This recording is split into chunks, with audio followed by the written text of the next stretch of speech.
Hello दोस्तों, स्वागत है आपका हमारे इस यूट्यूब चैनल सक्सेस की चाहत में। दोस्तों, हम 12th क्लास की ज्योग्राफी कंप्लीट कर रहे हैं और उसके जो शुरू के 3 चैप्टर हैं वो उसे हमने अच्छी तरीके से पढ़ा दिया है और आज उसके हम चौथे चैप्टर के बारे में बात करेंगे। तो चलिए दोस्तों, उसका जो चौथा चैप्टर है उसको शुरू करते हैं। दोस्तों, चौथे चैप्टर का जो नाम है वह है मानव विकास। तो मानव विकास होता क्या है, पहले हम इसे ही समझते हैं। मानव जीवन की सुख सुविधाओं में सुधार ही मानव विकास कहलाता है। बिल्कुल सही बात है कि जब मानव जीवन है जो उसकी सुख सुविधाओं में विकास होगा, गुणात्मक परिवर्तन होगा, उसे हर एक सुविधाएं प्राप्त होंगी तो ऑटोमेटिकली उसका विकास होगा। चलिए नेक्स्ट पॉइंट देखते हैं इसका। मानव जीवन के विकल्पों में वृद्धि। दोस्तों, ये महत्वपूर्ण कारक है मानव विकास का। आप एक एग्जाम्पल के थ्रू इसको समझिए। जैसे आप एक कॉलेज स्टूडेंट हैं और आपके पास एक ही जोड़ी पैंट शर्ट है, तो आपकी मजबूरी है कि आप उन्हें ही पहन के जाएंगे। और क्योंकि आप दूसरी जोड़ी कपड़े नहीं ले सकते क्योंकि आपके पास पैसे नहीं हैं। ठीक है। और अगर आपके पास सपोज करो, अगर आपके पास बहुत सारे कपड़े होते, बहुत सारे पैंट शर्ट होते, तो आपके पास चॉइस होती कि आज मैं ये पहन के जाऊँगा, कल मैं वो पहन के जाऊँगा, परसों मैं वो पहनूँगा।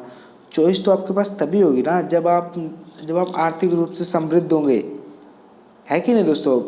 कपड़े तो आप अधिक से अधिक तब लेंगे जब आप आर्थिक रूप से समृद्ध होंगे, जब पहले आप खाने पीने का अपना जुगाड़ करेंगे, तभी जाके उस अपने फालतू की चीज़ जो ले सकेंगे।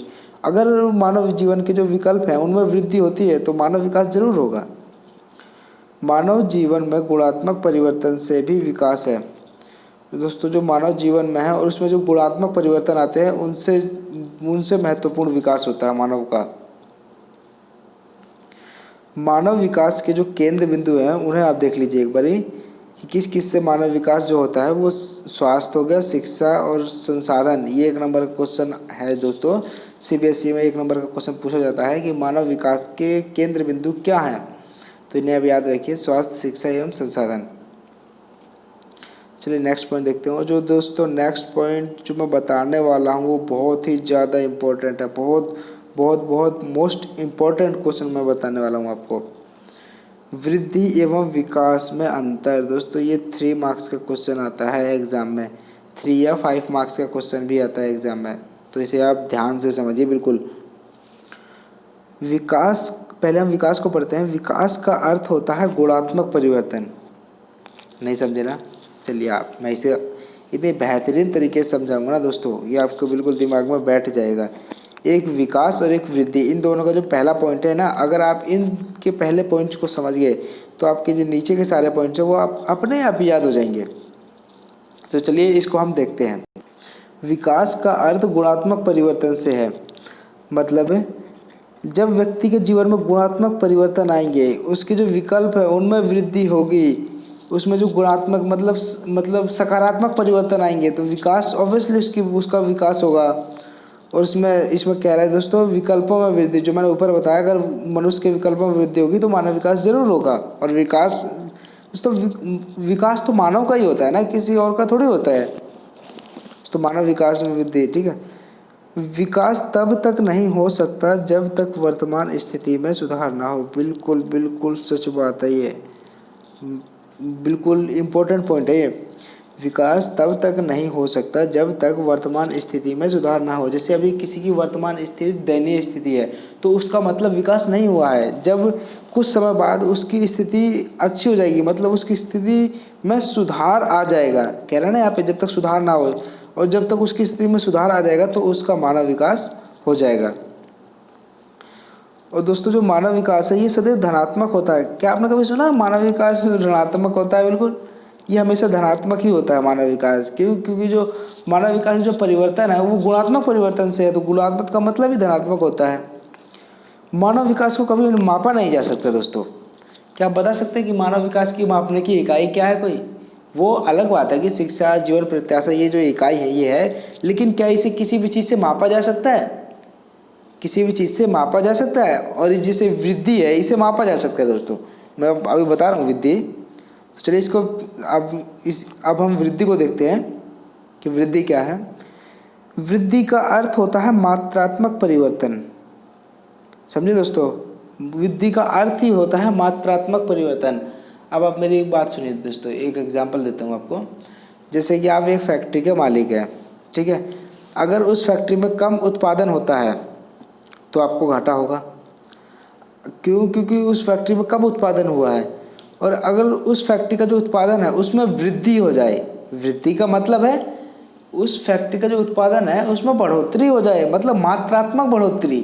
जैसे पहले अभी जो पहले फैक्ट्री में आपको 2 लाख रुपए का सामान बेचना है, बेचना पड़ता था, क्योंकि जब उसका चीज़ का उत्पादन हुआ है तो आपका जो सामान है वो कम बिकेगा, कम पैसों का बिकेगा। अब जो जो फैक्ट्री का उत्पादन है वो मतलब बढ़ गया, उसमें वृद्धि हो गई। तो मतलब अब जो फैक्ट्री का जो सामान है वो आपका 4 लाख में बिकेगा, 5 लाख में बिकेगा। तो जैसे ही आपका ज़्यादा उसमें ज़्यादा उत्पादन हुआ तो मतलब आप ज़्यादा पैसों में बेचेंगे, तो और जो आपके पास पैसे आएंगे तो ऑटोमेटिकली आपका विकास होगा। तो इसका जो विकास है ये मात्रात्मक परिवर्तन से है, वृद्धि मात्रात्मक परिवर्तन में होती है। वृद्धि को मापा जा सकता है, बिल्कुल मापा जा सकता है। जैसे मैंने आपको बताया फैक्ट्री में जैसे पहले 2 लाख रुपए का सामान बिकता था, अब जैसे वृद्धि होने के बाद, सामान में वृद्धि होने के बाद अब आप उसे 4 लाख या 5 लाख रुपए का बेच सकते हैं। तो मतलब उसमें वृद्धि हुई ना, 3 लाख रुपए की वृद्धि हुई, इसे मापा जा सकता है। आप इसे चाहे पैसे से माप लो, चाहे इसे उत्पादन से माप लो, एक ही बात है। वृद्धि का चिन्ह धनात्मक या ऋणात्मक हो सकता है, बिल्कुल सच बात है, बिल्कुल सच बात है। अब जैसे जो वृद्धि है, जैसे आप पहले आप 2 लाख रुपए का सामान बेच रहे थे, अब 2 लाख रुपए से तो नीचे भी गिर सकता है ना वो। क्यों? अगर फैक्ट्री में मजदूर अच्छी तरीके से काम नहीं करेगा तो आपका जो सामान का उत्पादन है वो और भी कम हो जाएगा। तो ये ऋणात्मक हो जाएगा आपका जो वृद्धि है। क्यों? क्योंकि आपकी जो वृद्धि है वो घट रही है। तो बस ये ऋणात्मक और धनात्मक दोनों हो सकता है। तो ये 1 नंबर क्वेश्चन है, सार्थक जीवन से क्या अभिप्राय है। ये सीबीएसई बोर्ड में आया हुआ है, रिपीटेड क्वेश्चन है, इसे आप देख लीजिए। सार्थक जीवन केवल दीर्घ नहीं होता, मतलब सिर्फ लंबी आयु ही सार्थक जीवन नहीं होती है। जैसे किसी ने 100 साल जी लिया और उसके जीवन का कोई मतलब नहीं है, किसी उसके जीवन में उसने कुछ किया ही नहीं है, तो इसका कोई मतलब नहीं होता, ये सार्थक जीवन नहीं है। सार्थक जीवन का कोई उद्देश्य होना जरूरी है, मतलब उसका कोई उद्देश्य होना जरूरी है सार्थक जीवन का। जैसे आप कोई पढ़ रहे हैं तो आपका भी उद्देश्य होगा ना, कि मैं ये बनूंगा, मैं वो बनूंगा, कल के दिन में ये बनूंगा, तो आपका उद्देश्य है एक, ठीक है। इसे ही सार्थक जीवन कहते हैं। सार्थक जीवन का जब तक उद्देश्य ना हो तब तक जीवन का कोई महत्व ही नहीं है। अर्थात लोग स्वस्थ हों, विवेकपूर्ण सोच समझकर समाज में प्रतिभागिता करें, वह उद्देश्यों को पूरा करने में स्वतंत्र हों। मतलब आपने जो उद्देश्य रखा है, आपने जो सोचा कि हाँ मैं 12th में इतने मार्क्स लेकर आऊँगा, और आप उसे पाने की बिल्कुल जी तोड़ मेहनत करते हैं, और उसे पाने के लिए आप दिन रात एक करते हैं, उसे पाने के लिए आप पढ़ते हैं, तो ये जो आपका ये सार्थक विकास, सार्थक जीवन है ये। क्यों? क्योंकि आपका उद्देश्य है कि मुझे 12th में इतने मार्क्स लाने हैं, मुझे आगे चलकर ये बनना है। चलो दोस्तों नेक्स्ट पॉइंट देखते हैं हम। नेक्स्ट टॉपिक क्या है? तो नेक्स्ट टॉपिक है मानव विकास के 4 स्तंभ। ये दोस्तों जो है 4 नंबर का क्वेश्चन है, आता है ये 4 नंबर का या 5 नंबर का क्वेश्चन आता है ये आपका। मानव विकास के स्तंभ क्या हैं? तो इसका जो पहला स्तंभ है वो है समता। समता मतलब सभी को समान अवसर प्रदान करना। जैसे जो सरकारी जो नौकरी आती है सरकार की, गवर्नमेंट, तो उसमें सभी को समान अवसर मिलने चाहिए। ये नहीं जाति, लिंग, भाषा, धर्म के आधार पर भेदभाव नहीं होना चाहिए कि ये मतलब इस जाति का तो ये मतलब इस जॉब के लिए अप्लाई नहीं कर सकता, ये मतलब इस धर्म से आता है तो मतलब ये इस जॉब के लिए अप्लाई नहीं कर सकता, ये गलत बात है। किसी मतलब जो सरकार है उसकी जो नौकरियां हैं उसमें किसी प्रकार का भेदभाव नहीं होना चाहिए और सबको समान अवसर मिलने चाहिए वह नौकरी प्राप्त करने के लिए। तो इसमें यही कह रहा है, समता का अभिप्राय प्रत्येक व्यक्ति को उपलब्ध अवसरों के लिए समान पहुंच की व्यवस्था करना है। मतलब बताया ना कि सभी को समान अवसर प्रदान करना। लोगों को अवसर की उपलब्धता लिंग, प्रजाति, आय व जाति के आधार पर नहीं होनी चाहिए। बिल्कुल सच बात है कि लोगों को जो अवसर मिलते हैं उनकी जो वो है मतलब इस आधार पर नहीं होने चाहिए, ठीक है। वो तो सभी को होना चाहिए उसका अधिकार, तो क्योंकि उसकी सरकारी जॉब है, सभी उसमें अप्लाई कर सकते हैं जो उसकी क्वालिफिकेशन के मुताबिक। मतलब जाति, लिंग, धर्म, आय के आधार पर भेदभाव नहीं करना चाहिए। इसका जो दूसरा पॉइंट है ये है सतत विकास। तो ये बिल्कुल सबसे महत्वपूर्ण कारक है सतत विकास। सतत विकास क्या होता है? संसाधनों का इस्तेमाल ऐसे करें जिससे कि आने वाली पीढ़ी को उसमें कोई कमी ना हो। मतलब संसाधनों का विकास ऐसे करना, मतलब संसाधनों का दोहन ना करें आप, बिल्कुल कम से कम उपयोग करें जिसमें आपका गुजर बसर हो सके। मतलब उसको फालतू नहीं है, मतलब उसको वेस्ट करें आप। क्यों? क्योंकि जो आपकी ही जो भावी पीढ़ियाँ हैं उनके लिए भी तो वो मतलब सुरक्षित रखना है। अगर आप अभी सारे संसाधनों का उपयोग कर लेंगे तो आप भावी पीढ़ियों के लिए, जो आपके बच्चे हैं, वो बच्चे आपके क्या उपयोग कर पाएंगे संसाधनों का। ठीक है दोस्तों, यही इसमें कह रहा है कि यह संसाधनों के दुरुपयोग को रोकता है। बिल्कुल सही बात है, यह संसाधनों का दुरुपयोग को रोकता है। इसीलिए तो मतलब ये कह रहा है कि मतलब जो आप है संसाधनों का कम से कम उपयोग करें और उतना ही उपयोग करें जितना कि आपकी ज़रूरत है। इसका जो तीसरा पॉइंट है वह उत्पादकता। तो दोस्तों उत्पादकता में अगर वृद्धि होगी तो आपका जो मानव स्तंभ है वो मतलब और मजबूत होगा। अगर उत्पादकता में वृद्धि होगी तो आपका मानव स्तंभ है जो और ऊंचा होगा। उत्पादकता का अर्थ है मानव श्रम उत्पादकता अथवा मानव कार्य के संदर्भ में उत्पादकता से है लोगों में क्षमताओं का निर्माण करके उत्पादकता में वृद्धि लाना है। समझे दोस्तों? चलिए मैं आपको इसे अच्छी तरीके से समझाता हूँ। इसका अर्थ ये है लोगों को सशक्त करना, लोगों की क्षमताओं में वृद्धि करना, ताकि लोग ज़्यादा से ज़्यादा उत्पादन में वृद्धि कर सकें और लोग ज़्यादा से ज़्यादा चीज़ों का निर्माण करें। इसका जो चौथा टॉपिक है वो है सशक्तिकरण। सशक्तिकरण का अर्थ है अपने विकल्प को चुनने के लिए शक्ति प्रदान करना। जैसे आपने सुना होगा महिला सशक्तिकरण। क्यों? ये क्या है? इसमें महिलाओं को सशक्त बनाया जाता है ताकि वो अपने सारे फैसले अपने स्वयं कर सकें। इसमें महिलाओं को मजबूत बनाया जाता है। दोस्तों इसके जो नेक्स्ट टॉपिक है उसे हम देख लेते हैं। मानव विकास के उपागम। ये 3 मार्क्स का क्वेश्चन दोस्तों एग्जाम में आता है ये बहुत। मानव विकास के उपागम क्या क्या है? सबसे पहला है वो आय उपागम है। दोस्तों आय उपागम एक महत्वपूर्ण भूमिका निभाता है मानव विकास के उपागम में। अगर दोस्तों आपकी परिवार की आय अच्छी है, सपोज करिए आपके परिवार की आय 1 लाख रुपए पर मंथ है, तो आप जो उस 1 लाख रुपए पर मंथ में अपना अच्छे तरीके से गुजर बसर कर सकते हैं। बिल्कुल आपको उस चीज़ में एक से एक सुविधाएं प्राप्त हो सकती हैं। तो अगर आपकी आय अच्छी होगी तो आपका ऑटोमेटिकली मानव विकास होगा। क्यों? क्योंकि आपके समाज में हर एक ज़रूरत की चीज़ें आपके घर में होंगी, तो आपका मानव विकास हुआ ना। तो और जो दूसरा टॉपिक है वो है कल्याण उपागम। दोस्तों ये कल्याण उपागम का क्या अर्थ है? कल्याण का क्या अर्थ है? दूसरे का भला करना है। ये जो है ये सरकार जो है पॉलिसी लेकर आती है, ये उस पर डिपेंड करता है, ये सरकार की पॉलिसीज़ पे डिपेंड करता है। सरकार हमारे लिए अलग अलग कल्याणकारी योजनाएं लेके आती है। ये उसी पर आधारित है कि उस तरीके से मानव विकास होना। समता उपागम, मैंने आपको बताया ना ऊपर, सशक्तिकरण, क्षमता, लोगों की क्षमताओं में वृद्धि करना जिससे कि उत्पादन बढ़े। और ये जो चौथा उपागम है वो है आधारभूत आवश्यकता उपागम। दोस्तों ये आधारभूत आवश्यकता उपागम 6 तरीके का आवश्यकता उपागम है, ये मैं आगे बताऊंगा। फिर सुन लीजिए। आवास, शिक्षा, स्वास्थ्य, जीवन प्रत्याशा, साक्षर, ठीक है, जलापूर्ति और ये स्वच्छता, ये 6 चीज़ें हैं। ये आधारभूत आवश्यकता उपागम है जो हर एक व्यक्ति की होती है। तो अब एक महत्वपूर्ण टॉपिक है हमारे सामने आ रहा है HDI, मानव विकास सूचकांक, ह्यूमन डेवलपमेंट इंडेक्स। तो चलिए दोस्तों इसे हम देखते हैं। मानव विकास को सबसे पहले किसने प्रतिपादित किया, मतलब इसको कौन लेके आया? ये आपके लिए इम्पोर्टेंट है, 1 नंबर में आ सकता है। इसे महबूब उल हक और अमर्त्य सेन ने मिलकर बनाया। महबूब उल हक और अमर्त्य सेन ये दोनों दोस्त थे। ये महबूब उल हक ये पाकिस्तानी अर्थशास्त्री थे और ये अमर्त्य सेन इंडियन अर्थशास्त्री थे। तो इन्होंने मिलकर ही HDI का निर्माण किया। और जो HDI है उसे UNDP हर साल हर एक देश का जो है वो नंबर बताती है कि मतलब उस देश की HDI में क्या रैंकिंग है, और इसे जो है 0 से 1 के बीच में इसे मापा जाता है। और दोस्तों UNDP की जो स्थापना है वो 1965 में हुई थी।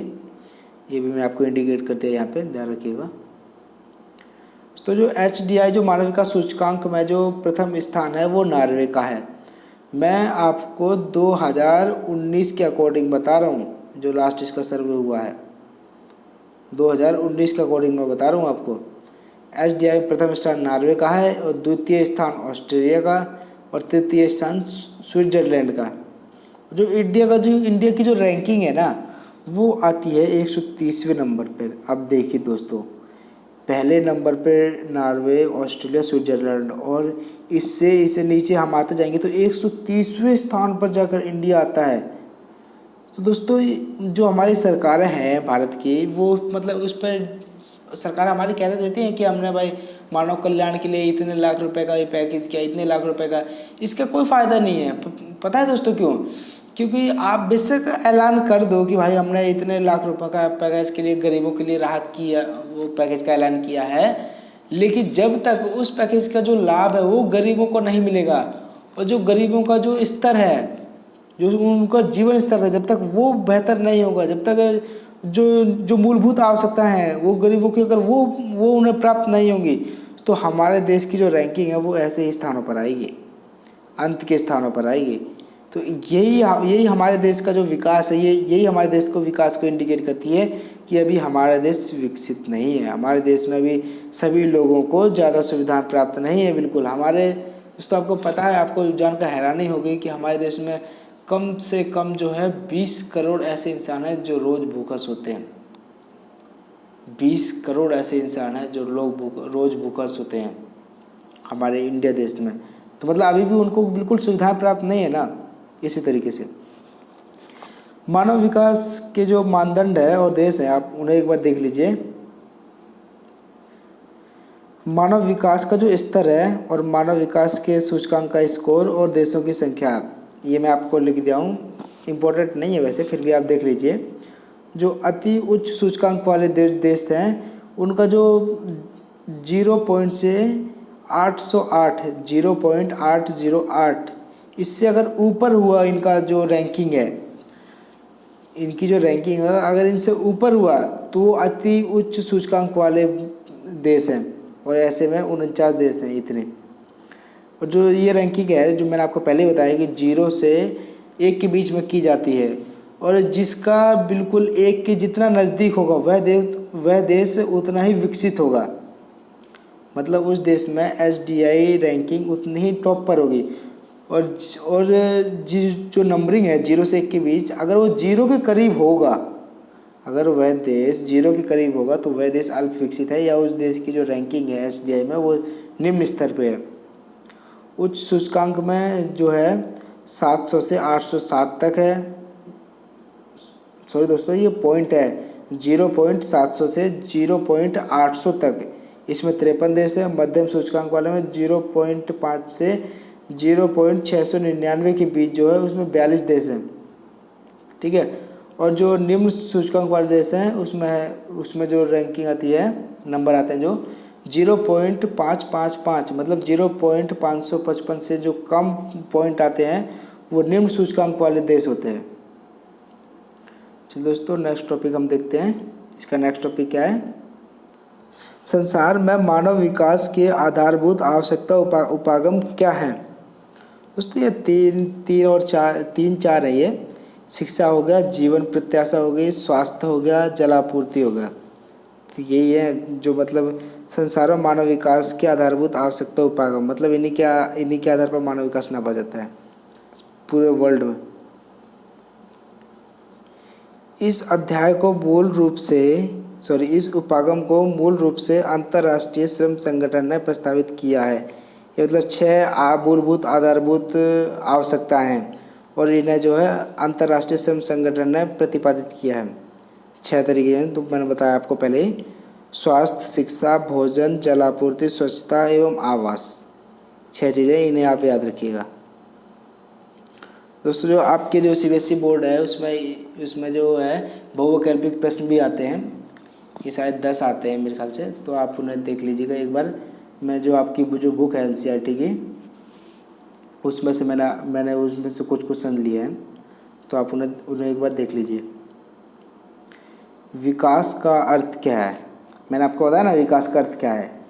आप एक बार ऑप्शन देख लीजिए। गुणात्मक परिवर्तन, गुणों में परिवर्तन, ऋणात्मक परिवर्तन या साधारण परिवर्तन। बताइए दोस्तों क्या है? दोस्तों मैंने आपको शुरुआत में ही बताया था कि विकास का जो अर्थ है वह गुणात्मक परिवर्तन से है। आरंभिक काल में विकास के माप का क्या मापदंड था?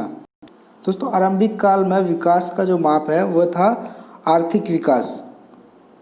आरंभिक काल में विकास का माप आर्थिक विकास था। मानवीय विकास का कौन सा अंग नहीं है? अवसर, स्वास्थ्य, स्वतंत्रता या लोगों की संख्या?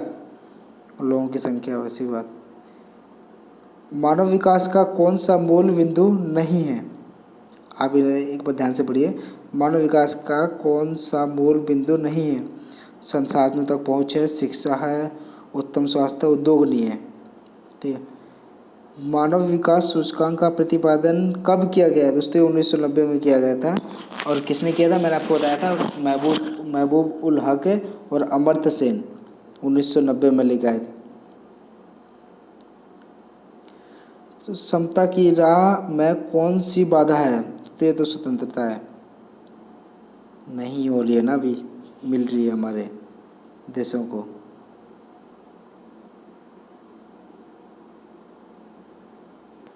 सॉरी दोस्तों, मैंने गलत बता दिया आपको।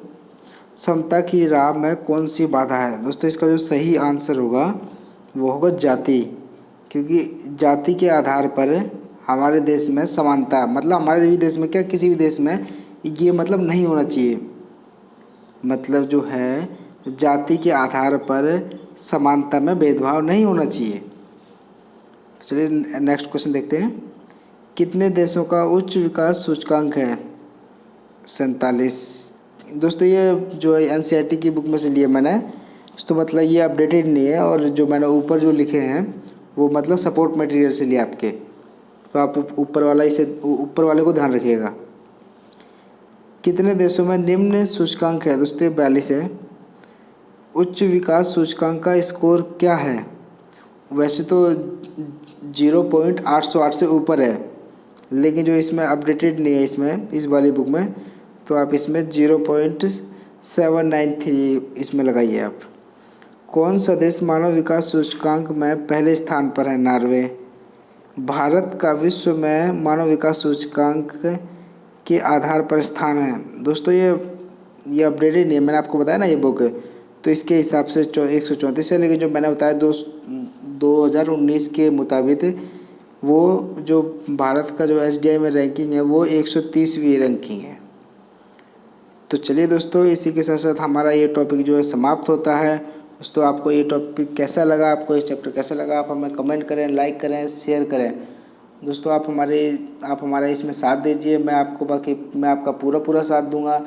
आपका जो सिलेबस है उसे बहुत ही बेहतरीन तरीके से कंप्लीट करा रहा हूँ। दोस्तों अभी हमारे टोटली 4 चैप्टर कंप्लीट हो चुके हैं, और 4 चैप्टर कंप्लीट हो चुके हैं, तो मैं रोज़ 1 या 2 चैप्टर आपको रोज़ प्रोवाइड कराऊँगा, ताकि ये जो सिलेबस है हम इसे जल्दी से जल्दी कंप्लीट कर सकें, ताकि आप जो एग्ज़ाम है उसे अच्छे से दे सकें। तो चलिए दोस्तों, आज का टॉपिक हम समाप्त करते हैं। वीडियो देखने के लिए बहुत बहुत धन्यवाद। Thank you.